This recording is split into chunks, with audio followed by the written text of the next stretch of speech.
हाय दोस्तों, आप सभी का बीटा पॉइंट पे एक बार फिर से स्वागत है। आज हम कवर करने वाले हैं 600 एमसीक्यू के प्रश्न को। ये भी दोस्तों पार्ट वाइज कवर किया जाएगा ताकि वीडियो लंबी ना हो और आप ऊबे ना। दोस्तों ये सारे जो प्रश्न है ना 600 प्लस, ये सारे प्रश्न आपके प्रीवियस एग्जाम में पूछे गए हैं। और दोस्तों ये पढ़ाने का जो मकसद है, महासंग्राम शुरू किया गया है।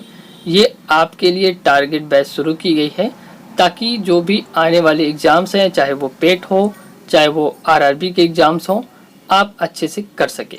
तो प्लीज़ ध्यान से केयर करके पढ़िए और जल्दी से जल्दी इसे कवर कीजिए। तो दोस्तों पहले प्रश्न की बात करते हैं। डेसिबल किसे मापने के लिए प्रयोग में लाया जाता है?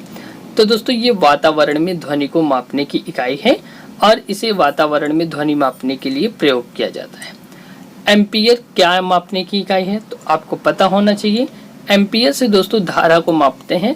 ये करंट मापने की इकाई है। धारा को हम करंट कहते हैं। तो दोस्तों धारा होती क्या है? धारा होती है I बराबर Q बाई टी। Q का मतलब क्या है दोस्तों? आवेश है और T का मतलब है समय।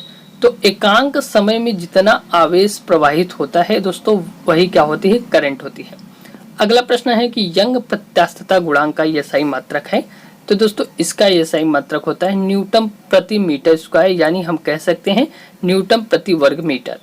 अगले प्रश्न की बात करते हैं कि मात्रकों की अंतर्राष्ट्रीय पद्धति कब लागू की गई? तो दोस्तों जो मात्रकों की अंतर्राष्ट्रीय पद्धति है यह 1971 में लागू की गई है।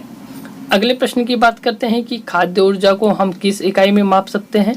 तो दोस्तों जो खाद्य ऊर्जा होती है ना, उसे कैलोरी में मापा जाता है और अन्य सभी जो ऊर्जाएं होती हैं जैसे स्थितिज ऊर्जा हो गया, कार्य हो गया, इसे हम जूल में मापते हैं। 6 नंबर प्रश्न है कि विद्युत मात्रा की इकाई है। तो दोस्तों इसकी इकाई होती है एम्पियर। एसआई पद्धति में लेंस की शक्ति जो होती है दोस्तों, इसकी जो इकाई है वो क्या होती है? तो दोस्तों ध्यान दीजिएगा, एसआई पद्धति में इसकी इकाई क्या होती है? डायोप्टर होती है। ये प्रश्न पूछा गया है। कैंडेला मात्रक है। तो दोस्तों ये भी प्रश्न रिपीटेड है। तो कैंडेला जो है दोस्तों ये ज्योति तीव्रता का मात्रक है। तो आप ध्यान दीजिएगा, ये जो भी सेट लाया गया है 600 का, ये चैप्टर वाइज है ताकि आप चैप्टर पढ़ के आएँ और यहाँ पे इसे कवर कर सके। जूल इकाई है तो हम आपको बता दिए हैं दोस्तों, ये जितनी भी ऊर्जाएं होती है ना खाद्य ऊर्जा को छोड़कर, उसकी इकाई होती है जूल। दोस्तों ल्यूमेन किसका मात्रक है? ये प्रश्न बार बार पूछा गया है, ल्यूमेन किसका मात्रक है? तो दोस्तों ये ज्योति फ्लक्स का मात्रक होता है। इसके अलावा पूछा जाता है दोस्तों कि क्यूरी किसकी इकाई का नाम है? तो दोस्तों ये रेडियो एक्टिविटी धर्मिता की इकाई है। तो रेडियो एक्टिव धर्मिता की जो इकाई होती है दोस्तों, वो क्यूरी होती है। दोस्तों दाब का तो वैसे मात्रक न्यूटन प्रति मीटर स्क्वायर होता है, यानी P बराबर होता है या बाई A, यानी बल बटा क्षेत्रफल होता है। तो दोस्तों ये यहाँ ये प्रश्न नहीं आता है कि इसकी इकाई न्यूटन प्रति मीटर स्क्वायर हो गई। दोस्तों ऑप्शन में देता है पास्कल। तो आप ध्यान दीजिएगा, दाब की एक इकाई पास्कल भी होती है। अगले प्रश्न की बात करते हैं। ये भी प्रश्न पूछा गया है कि कार्य का मात्रक क्या होता है? तो दोस्तों कार्य का मात्रक जूल होता है। कार्य W बराबर क्या होता है आपको पता होना चाहिए, F इंटू डी। यानी जब हम बल लगाते हैं किसी भी वस्तु पर और वो बल की दिशा में विस्थापित हो जाएगा तभी कार्य होगा। अगर विस्थापित नहीं होता है तो वो कार्य नहीं होगा। तो दोस्तों न्यूटन मीटर भी बोल सकते हैं और 1 न्यूटन मीटर बराबर 1 जूल होता है। ध्यान दीजिएगा दोस्तों, ये प्रश्न भी इंपॉर्टेंट है। प्रकाश वर्ष इकाई है। तो दोस्तों सब कंफ्यूज हो जाते हैं कि प्रकाश वर्ष क्या है, वो सोचते हैं कि प्रकाश वर्ष किसी और चीज का मात्रक है, लेकिन दोस्तों ये जो प्रकाश वर्ष है ना, ये दूरी की इकाई होती है और खगोलीय दूरी की इकाई है। इस बात को ध्यान दीजिएगा। अगला प्रश्न है कि जड़त्व का माप क्या है? तो दोस्तों जड़त्व की जो माप होती है वो द्रव्यमान से ली जाती है। जड़त्व की माप क्या होता है? द्रव्यमान। अगला प्रश्न है दोस्तों इंपॉर्टेंट है। अगले प्रश्न पे चलते हैं कि एंगस्ट्रॉम क्या मापता है? तो दोस्तों एंगस्ट्रॉम किसका मात्रक है? तरंग दैर्ध्य का। तो तरंग दैर्ध्य एक प्रकार की दोस्तों तरंग को मापने की दूरी की इकाई होती है एंगस्ट्रॉम। दोस्तों अगला प्रश्न है इंपॉर्टेंट है कि किसने न्यूटन से पहले बता दिया था कि सभी वस्तुएं पृथ्वी की ओर गुरुत्वाकर्षण होती हैं, यानी पृथ्वी की ओर आकर्षित होती हैं। तो दोस्तों न्यूटन से पहले ब्रह्मगुप्त थे, उन्होंने ये बताया था कि सारी जो वस्तुएं है ना वो पृथ्वी की ओर आकर्षित होती हैं। इसके अलावा 18 नंबर प्रश्न है कि यदि एक पेंडुलम से दोलन करने वाली घड़ी को पृथ्वी से चंद्रमा पर ले जाया जाए, यानी एक पेंडुलम है दोस्तों, घड़ी है, और उसे पृथ्वी से चंद्रमा पे ले जाया जाएगा तो घड़ी क्या हो जाएगी? तो दोस्तों वो घड़ी जो होगी ना वो सुस्त हो जाएगी। ठीक है, ध्यान दीजिएगा। अगला प्रश्न है कि प्रकाश वोल्टी सेल में प्रयोग सौर ऊर्जा का रूपांतरण करने से किसका उत्पादन होता है? तो दोस्तों जो प्रकाश वोल्टी सेल की बात हो रही है तो ये सौर ऊर्जा को प्रकाशीय ऊर्जा में कन्वर्ट करता है। तो इस बात को ध्यान दीजिएगा क्योंकि दोस्तों कन्वर्जन से भी बहुत सारे क्वेश्चन आ रहे हैं। ठीक है, अगला प्रश्न है 20 नंबर है, ध्यान दीजिएगा कि जब हम रबड़ की गेंद वाली सीट पर, गद्दे वाली सीट पर बैठते हैं या दोस्तों गद्दे पे लेटते हैं तो उसके आकार में परिवर्तन आ जाता है। आप देखे होंगे अगर सोफा होगा आप बैठते होंगे तो उसके आकार में परिवर्तन आ जाता है। तो दोस्तों ऐसे पदार्थों में जो होती है ना वो क्या होती है, स्थितिज ऊर्जा संचित रहती है, इसी कारण से ऐसा होता है। दोस्तों 21 नंबर प्रश्न है कि उत्प्लावकता से संबंधित वैज्ञानिक है। तो दोस्तों उत्प्लावकता का जो सिद्धांत है ना इसे आर्किमिडीज के सिद्धांत के नाम से जानते हैं और ये वैज्ञानिक क्या है, आर्किमिडीज है। दोस्तों अगला प्रश्न है कि द्रव्य में आंशिक या पूर्ण रूप से डूबे हुए किसी ठोस के द्वारा प्राप्त उछाल की जो मात्रा है, यानी अगर हम किसी द्रव में किसी वस्तु को या पिंड को दोस्तों डुबोते हैं आंशिक रूप से तो उसमें हल्का सा फोर्स लगता है ऊपर की तरफ, तो वो मात्रा किस पर निर्भर करती है? तो दोस्तों वो ठोस के द्वारा हटाए गए द्रव की मात्रा पर निर्भर करती है। तो इन्हें ध्यान से पढ़ के जाइए। दोस्तों अगला प्रश्न है कि जल के पृष्ठ पर लोहे के टुकड़े न तैरने का क्या कारण है? दोस्तों लोहे के द्वारा जो विस्थापित जल है ना वो लोहे की भार से कम होता है। अगर हम किसी लोहे को पानी में डाल देंगे तो क्या होगा, वो अपने अगर भार से ज़्यादा पानी हटा लिया तब तो वो तैरेगा, अगर भार से ज़्यादा पानी नहीं हटाएगा तो क्या होगा, डूब जाएगा। दोस्तों अगला प्रश्न है कि वेग, संवेग और कोणीय वेग कैसी राशियां हैं? तो दोस्तों ये सदिश राशियां हैं। अगला प्रश्न है कि अदिश राशि है। तो दोस्तों ऊर्जा जो है ना ये अदिश राशि है। बल गुणनफल है। तो दोस्तों पूछा जाता है कि बल किसका गुणनफल है? तो F बराबर होता है दोस्तों m × a। तो आप ध्यान दीजिएगा बल जो है द्रव्यमान और त्वरण का गुणनफल होता है। अगले प्रश्न की बात करते हैं कि जब कोई व्यक्ति चंद्रमा पर उतरता है तो उसके शरीर में उपस्थित जो है दोस्तों ना उसका भार घट जाता है और जो मात्रा रहती है वही रहती है। मतलब जो वस्तु की मात्रा है यानी व्यक्ति की जो मात्रा है वो दोस्तों स्थिर रहेगी, लेकिन उसके भार में क्या हो गया, कमी क्यों आ गया? क्योंकि जी का मान जो होता है ना वो पृथ्वी का 1/6 होता है, इसलिए दोस्तों इसके भार में कमी आ जाएगी। भार बराबर क्या होता है दोस्तों, m × g। द्रव्यमान तो वही रहेगा, जी में परिवर्तन होगा तो भार बढ़ेगा या घटेगा। ठीक है दोस्तों, ये ध्यान दीजिएगा। अगला प्रश्न है 28 नंबर की किसी पिंड के उस गुणधर्म को क्या कहते हैं जिससे वह सीधी रेखा में विराम या एक समान गति की स्थिति में किसी भी परिवर्तन का विरोध करता है? तो दोस्तों इसे जड़त्व का नियम कहते हैं और यही दोस्तों न्यूटन का पहला नियम भी है। अगला प्रश्न है दोस्तों पूछा गया है कि न्यूटन के पहले नियम को कहते हैं, हम आपको बता दिए हैं, जड़त्व का नियम। पार्सेक किसकी इकाई है? तो दूरी की सबसे बड़ी इकाई क्या होती है दोस्तों, पार्सेक होती है। वायुमंडल में बादलों के तैरने का कारण है? तो दोस्तों जो वायुमंडल में बादल है ना उनके तैरने का कारण क्या होता है, घनत्व होता है। ठीक है, ध्यान दीजिएगा, घनत्व से बहुत सारे क्वेश्चन आने वाले हैं। दोस्तों समुद्र में प्लवन करते हुए आइसबर्ग का कितना भाग समुद्र भाग की सतह के ऊपर रहता है? तो दोस्तों एक बात ध्यान दीजिएगा, अगर कोई समुद्र है, मान लीजिए समुद्र है दोस्तों, ठीक है, और इसमें एक आइसबर्ग का टुकड़ा है तो इसका कितना भाग ऊपर रहेगा ये पूछा गया है। तो दोस्तों 1/10 भाग ऊपर रहता है जबकि 1/9 भाग पानी में डूबा रहता है। अगला प्रश्न है कि जब कोई नाव नदी से समुद्र में प्रवेश करती है तो क्या हो जाएगा, वो दोस्तों थोड़ी ऊपर की ओर उठ जाएगी, इस बात को ध्यान दीजिएगा। अगले प्रश्न की बात करते हैं 34 नंबर है कि पानी का घनत्व तो अधिकतम होता है? तो दोस्तों 4 डिग्री सेंटीग्रेड पर पानी का घनत्व तो सबसे ज़्यादा होता है। 35 नंबर है कि वस्तु की मात्रा बदलने पर अपरिवर्तित रहता है? तो दोस्तों जब वस्तु की मात्रा बदलेगी तो अपरिवर्तित रहेगा। तो हम आपको बता दें वस्तु की जो मात्रा होती है वो घनत्व पर निर्भर नहीं करता है, इसलिए घनत्व क्या होगा, अपरिवर्तित रहेगा। अगला प्रश्न है, ध्यान दीजिएगा, जो प्रश्न समझाने वाला है हम आपको समझाएंगे टाइम देके। दोस्तों तैराक को नदी के मुकाबले में समुद्र के पानी में तैरना आसान क्यों लगता है? क्योंकि दोस्तों हम आपको बता दें समुद्र के पानी का जो घनत्व होता है ना वो साधारण पानी के घनत्व से ज़्यादा होता है, और जिसका घनत्व ज़्यादा होता है दोस्तों जिसका घनत्व कम होता है तो अधिक घनत्व वाली वस्तु में क्या होगी, कम घनत्व वाली वस्तु क्या करेगी, तैरेगी। तो इस बात को ध्यान दीजिएगा। यदि पृथ्वी का द्रव्यमान वही रहे और त्रिज्या 1% कम हो जाए तो दोस्तों पृथ्वी तल पर जो जी का मान है ना वो 2% बढ़ जाएगा। अगला प्रश्न है, इंपॉर्टेंट है दोस्तों, ध्यान दीजिएगा।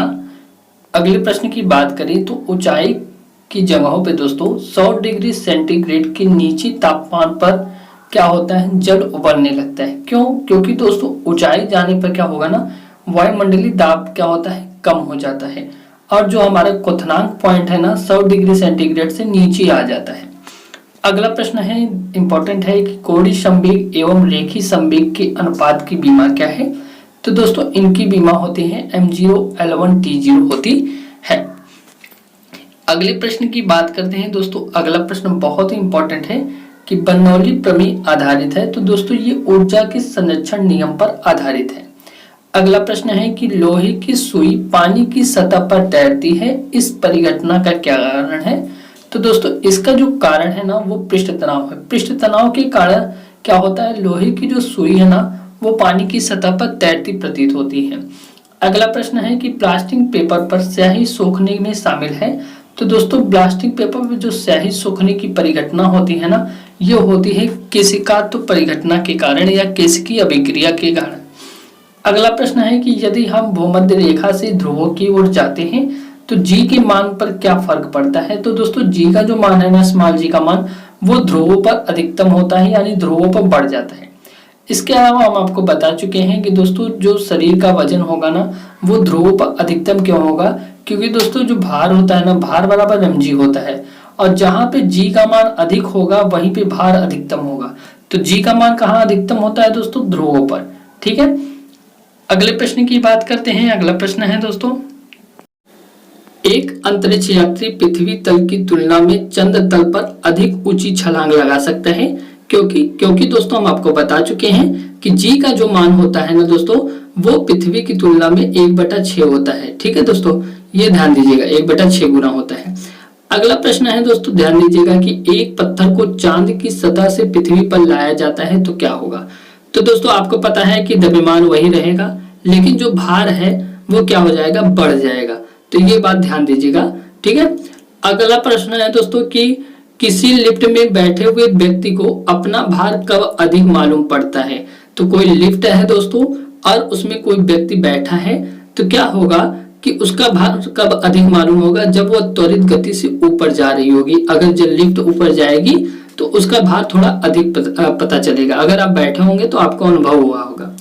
अगला प्रश्न है कि एक व्यक्ति पूर्णतः चिकनी बर्फ की क्षैतिज समतल के मध्य में विराम स्थिति में है, तो न्यूटन के किस नियम का प्रयोग करके वो अपने आप को तट तक ला सकता है। तो दोस्तों क्रिया प्रतिक्रिया का नियम है, न्यूटन के तीसरे नियम का उपयोग करके जब वो अपने आप को पीछे की तरफ धक्का देगा तो वो आगे की तरफ बढ़ेगा। अगला प्रश्न है कि 20 किलोग्राम वजन को दोस्तों जमीन से ऊपर 1 मीटर की ऊंचाई पर पकड़े रखने के लिए किया गया कार्य क्या होगा। तो दोस्तों ऊंचाई पे अगर किसी भी चीज को हम पकड़े हुए हैं, ठीक है, और उस पर कोई बल नहीं कार्य कर रहा है, तो मान लेते हैं ma/d हो गया। ठीक है, त्वरण भी नहीं काम कर रहा है, तो दोस्तों वहां पे कार्य क्या हो जाएगा, शून्य हो जाएगा। अगला प्रश्न है कि एक व्यक्ति एक दीवार को धक्का देता है पर उसे विस्थापित करने में असफल रहता है, तो वह करता है। तो दोस्तों आपको पता है कि W बराबर होता है F/d। अगर वो बल लगाया और विस्थापित नहीं कर पाया तो क्या होगा, कार्य क्या हो जाएगा दोस्तों, यहाँ 0 हो गया, विस्थापन तो 0 हो गया, तो कार्य भी क्या हो जाएगा, 0। ठीक है, ये कोई कार्य नहीं करेगा। अगला प्रश्न है दोस्तों, इंपॉर्टेंट है कि पहाड़ी पर चढ़ता एक व्यक्ति आगे की ओर झुक जाता है, क्योंकि दोस्तों आगे की ओर झुकने से शक्ति संरक्षण में बढ़ावा मिलता है, इसलिए दोस्तों वो आगे की ओर झुक जाता है। अगला प्रश्न है कि पीसा की ऐतिहासिक मीनार तिरछी होते हुए भी नहीं गिरती, क्योंकि दोस्तों उसके जो गुरुत्व केंद्र से जाने वाले ऊर्ध्वाधर रेखा है ना वो आधार से होकर जाती है, इसलिए ऐसा है कि पीसा की जो ऐतिहासिक मीनार तिरछी है वो तिरछे होते हुए भी नहीं गिरती है।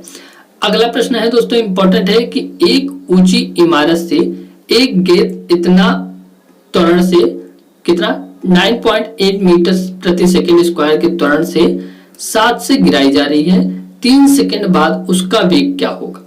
तो दोस्तों ऊपर से गिराई जा रही है, ऊंचाई से गिराई जा रही है, तो क्या होगा, हमारा जो प्रारंभिक वेग होगा दोस्तों वो तो 0 हो जाएगा, ठीक है। और v बराबर क्या हो जाएगा, at हो जाएगा। आपको पता है a भी पता हो गया, t भी पता हो गया, और v क्या दिया है दोस्तों पता है आपको। तो आपसे क्या पूछ रहा है, पूछ रहा है वेग क्या होगा, ठीक है। a और t पता है तो आप गुणा कर लीजिए दोस्तों, कितना आ रहा है, 3 8 24, 3 9 27, 29 आ गया ना। तो दोस्तों इससे हो जाएगा। अगला प्रश्न है कि एक वस्तु का द्रव्यमान 100 किग्रा है, ठीक है। अगर वो चंद्रमा पर गुरुत्वीय त्वरण g बटा 1/6 है, तो दोस्तों चंद्रमा की वस्तु का द्रव्यमान होगा। तो दोस्तों द्रव्यमान तो परिवर्तन नहीं होगा, हम आपको बता चुके हैं, द्रव्यमान तो सेम रहेगा, और g का प्रभाव केवल किस पे पड़ता है, भार पे पड़ता है, तो ये ध्यान दीजिएगा। अगला प्रश्न है इंपॉर्टेंट है कि पावर यानी शक्ति का एसआई मात्रक वाट किसके समतुल्य है। तो दोस्तों ये किग्रा मीटर स्क्वायर सेकंड क्यूब के होता है। कैसे होता है हम आपको बता सकते हैं, P बराबर होता है दोस्तों W/T, ठीक है। W बराबर क्या होता है, F × D, ठीक है। और यहाँ T, तो आप देखिएगा, ध्यान दीजिएगा, F का अगर मान रखेंगे दोस्तों और D का मान रखेंगे, T का मान रखेंगे मात्रक, तो आपको पता चल जाएगा किग्रा मीटर स्क्वायर और सेकंड क्यूब होता है। भारहीनता की अवस्था में एक मोमबत्ती की ज्वाला का आकार क्या होगा, दोस्तों वही रहेगा।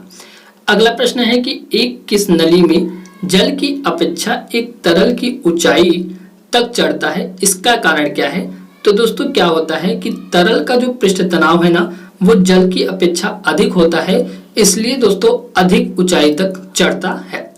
अगला प्रश्न है कि गुरुत्वाकर्षण के सार्वभौमिक नियम का प्रतिपादन किसने किया था।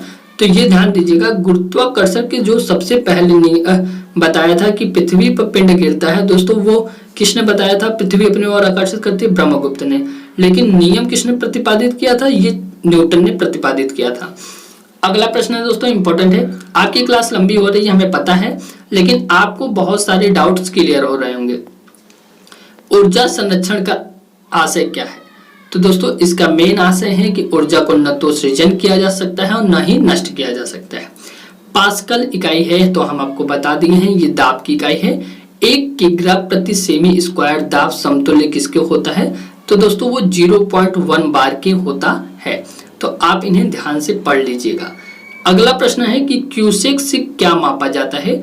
तो दोस्तों क्यूसेक क्या होती है, जल के बहाव को मापते हैं क्यूसेक से।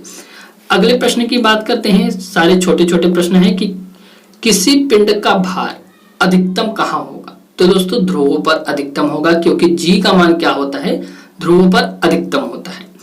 अगला प्रश्न है कि एक लिफ्ट में किसी व्यक्ति की प्रत्यक्ष भार वास्तविक भार से कम होता है जब लिफ्ट जाती है। तो दोस्तों जब समान वेग के साथ नीचे लिफ्ट आएगी तो वास्तविक भार से कम भार महसूस होगा। अगला प्रश्न है, ये आपको पता होगा कि ये बार बार पूछा गया जाने वाला प्रश्न है, कौन सी ऊंचाई भू स्थिर उपग्रहों की है। तो दोस्तों 36,000 किलोमीटर की ऊंचाई पर भू स्थिर उपग्रहों की ऊंचाई होती है।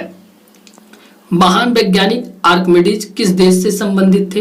तो दोस्तों आर्किमिडीज ग्रीस के रहने वाले थे, और दोस्तों हम आपको बता दें इन्होंने एक बेहतरीन वो दिया है सिद्धांत, आर्किमिडीज का सिद्धांत। अगले प्रश्न की बात करते हैं कि पानी की बूंदों का तेली पृष्ठ पर न चिपकने का कारण क्या है। तो दोस्तों आसंजन बल के अभाव के कारण पानी की बूंदें जो तेली पृष्ठ होते हैं तो उस पर नहीं चिपकते हैं, यानी तेल वाले पृष्ठ पर नहीं चिपकते हैं। और ससंजन बल क्या होता है कि पानी की बूंदें उस पर चिपक जाएंगी। दोस्तों अगला है कि तुल्यकाली उपग्रह घूमता है पृथ्वी के इर्द गिर्द।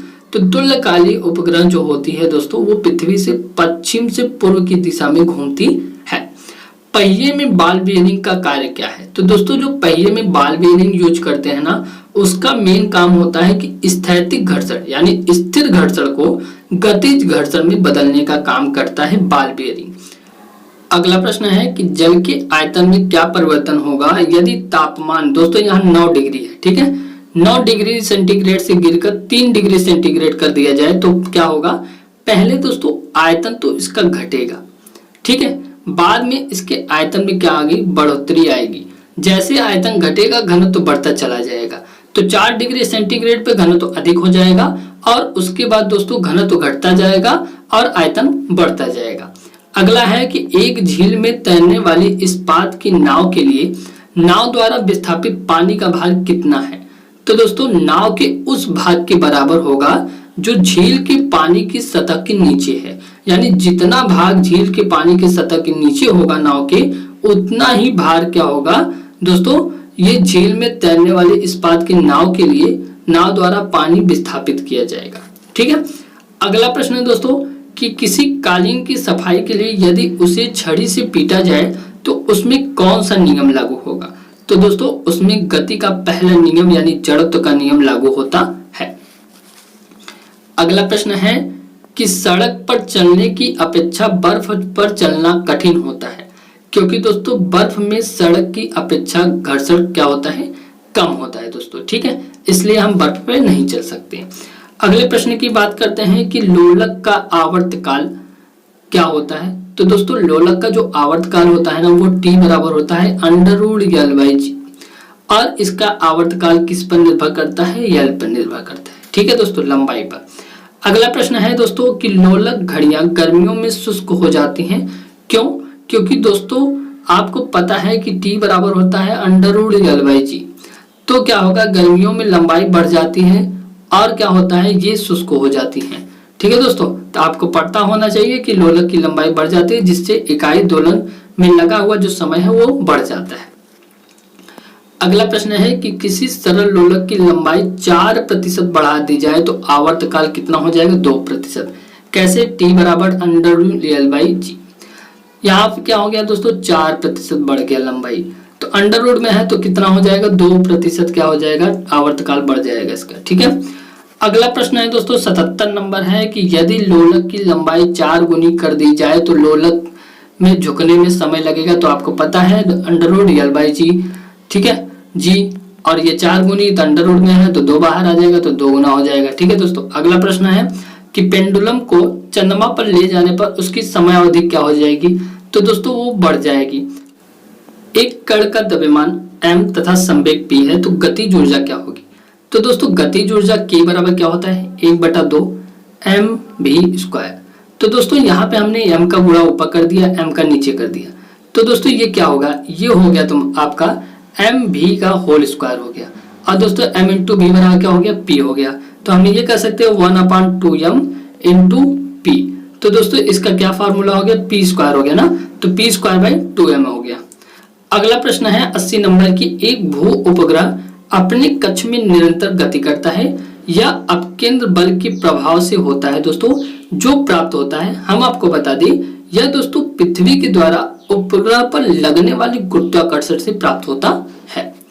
अगले प्रश्न की बात करते हैं, 81 नंबर प्रश्न है दोस्तों। 81 नंबर प्रश्न इंपॉर्टेंट है कि घड़ी के स्प्रिंग में भंडारित ऊर्जा होती है। तो दोस्तों घड़ी के जो स्प्रिंग होता है ना, उसमें जो भंडारित ऊर्जा होती है वो स्थितिज ऊर्जा होती है। अगले प्रश्न की बात करते हैं, 82 नंबर है कि कक्षा में अंतरिक्ष यान में भारहीनता की अनुभूति का कारण है। तो दोस्तों कक्षा में जो अंतरिक्ष यान होता है उसमें भारहीनता का कारण क्या होता है, क्योंकि दोस्तों गुरुत्वाकर्षण क्या होता है वहां कम होता है। तो कक्षा में त्वरण बाहरी गुरुत्वाकर्षण के त्वरण से बराबर होता है। तो दोस्तों दोनों त्वरण बराबर हो गया तो क्या होगा, भारहीनता का अनुभव होगा। अगला है कि न्यूटन की गति के तीसरे नियम के अनुसार क्रिया प्रतिक्रिया संबंध बल है। तो दोस्तों ये हमेशा भिन्न भिन्न वस्तुओं पर लगने चाहिए। ठीक है, तभी ये क्रिया प्रतिक्रिया का नियम फॉलो करेगा। अगला प्रश्न है दोस्तों कि प्रत्येक क्रिया के बराबर विपरीत दिशा में एक प्रतिक्रिया होती है। यह न्यूटन का विषयक नियम या तृतीय नियम है। अगला प्रश्न है कि जल में तैरना न्यूटन के किस नियम पर आधारित है। तो दोस्तों आपको पता होना चाहिए तृतीय नियम पर। ये सारे प्रश्न पूछे गए हैं। अगला है कि दलदल में फंसे व्यक्ति को लेट जाने की सलाह दी जाती है। तो दोस्तों लेट जाने से क्या होगा, हम आपको बता दें दाब बराबर होता है बल बटा क्षेत्रफल। ठीक है, अगर ये लेटेगा तो इसके क्षेत्रफल ज्यादा हो जाएगा। ठीक है, क्षेत्रफल ज्यादा होगा तो क्या होगा, प्रेशर कम हो जाएगा, बल कम हो जाएगा। अब प्रेशर कम होगा तो दलदल में नहीं फंसेगा। तो दोस्तों क्षेत्रफल अधिक होने से दाब कम हो जाता है।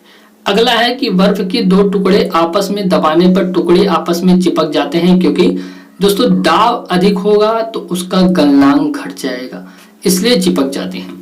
88 नंबर प्रश्न है, इंपॉर्टेंट है, ध्यान दीजिएगा कि पृथ्वी की गुरुत्वाकर्षण का कितना भाग चंद्रमा की गुरुत्वाकर्षण के सबसे नजदीक है? तो दोस्तों 1/6 भाग हम बता दिए हैं। अगला है कि किसी पिंड के द्रव्यमान तथा भार का अंतर होता है। किसी पिंड के द्रव्यमान और भार में अंतर होता है। तो दोस्तों द्रव्यमान स्थिर रहता है जबकि भार परिवर्तनीय होगा। हम आपको बता दिए हैं, अगर चंद्रमा पे जाएंगे तो ये चेंज हो जाएगा, चंद्रमा पे ये कम हो जाएगा। किसकी तुलना में दोस्तों? पृथ्वी की तुलना में। अगला प्रश्न है दोस्तों, इंपॉर्टेंट है कि किसी भी स्थिर या गतिशील वस्तु की स्थिति और दिशा में तब तक कोई परिवर्तन नहीं होता है जब तक उस पर कोई वायु बल न कार्य करे। तो दोस्तों ये न्यूटन का विषयक पहला नियम है। अगला प्रश्न है, कौन सा नियम इस कथन को वैध ठहराता है कि न तो द्रव का सृजन होता है और न ही विनाश होता है? तो दोस्तों ये कौन सा नियम है? ऊर्जा संरक्षण का नियम है। अगला प्रश्न है दोस्तों, इंपॉर्टेंट है, ध्यान दीजिएगा कि ऑटोमोबाइल में प्रयुक्त स्वचालित ब्रेक एक प्रत्यक्ष अनुप्रयोग है। तो दोस्तों ये पास्कल का सिद्धांत है। पास्कल ने क्या कहा था? यदि किसी बंद पात्र की बात करें और उसमें द्रव सभी जगह स्थिर अवस्था में है, तो अगर हम प्रेशर कहीं से भी लगाएंगे तो सारे सरफेस पर वो प्रेशर वर्क करेगा। इसी सिद्धांत पे दोस्तों ये कार्य करता है ऑटोमोबाइल में प्रयुक्त होने वाले द्रव चालित ब्रेक। साथ ही साथ दोस्तों हम आपको बता दें, जो हम व्हील को खोलते हैं ना, चक्की को खोलते हैं ना, उसे उठाने के लिए स्टेपनी का प्रयोग करते हैं। तो हाइड्रोलिक स्टेपनी का भी प्रयोग करते हैं, जिसे हम कहते हैं क्या दोस्तों? जग बोलते हैं। अगला है कि पदार्थ की संवेग और वेग के अनुपात क्या होगी? तो संवेग होता है mv और वेग का अनुपात v, तो कट जाएगा तो क्या आएगा? द्रव्यमान। अगला है कि शून्य में स्वतंत्र रूप से गिरने वाली वस्तुओं की क्या समान होती है? तो स्वतंत्र रूप से अगर कोई दो वस्तुएं गिर रही हैं ऊपर से, तो उनका दोस्तों त्वरण क्या होगा? समान होगा, यानी ए भी रहेगा, ये भी ए रहेगा। ठीक है, इसी पे आधारित एक प्रश्न पूछा जाता है कि दो वस्तुओं को हम गिरा रहे हैं ऊपर से, तो कौन सी वस्तु पहले आएगी? तो दोस्तों त्वरण जब समान रहेगा, एक्सीलरेटर समान रहेगा, तो हम तो एक ही स्पीड से जाएंगे ना, तो दोस्तों दोनों एक साथ गिरेंगी। अगला प्रश्न है कि दो वेक्टर जिनका मान क्या अलग है, तो दोस्तों उनका जो परिणामी होगा वो शून्य कभी नहीं हो सकता है। अगर वो सेम हो गए दो वेक्टर, तो परिणामी शून्य होने की संभावना है। दोस्तों अगला प्रश्न है कि त्वरण ज्ञात करने का सही सूत्र कौन सा है? तो a बराबर v minus you by T, अंतिम वेग माइनस प्रारंभिक वेग बटा समय, यानी वेग परिवर्तन की दर को त्वरण कहते हैं।